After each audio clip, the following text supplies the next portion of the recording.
I made myself into a monster, and I battered anybody that came anywhere near me. It was just massive displacement.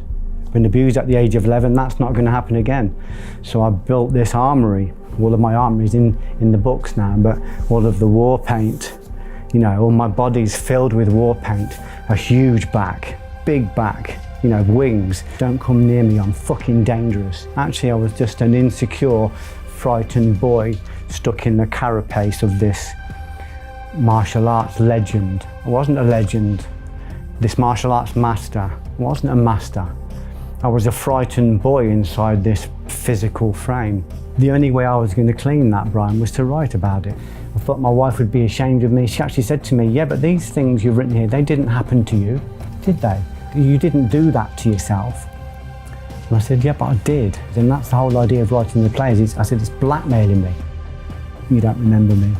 And he just looked up. He's a big guy. And I said, when I was a boy, you sexually abused me. And he went to stand up and I said, sit down. You need to know I forgive you. And I went to walk away and he stood up and he put his hand out and he was trembling like that. And that was at the very, very beginning of my repair, my healing, my return back home.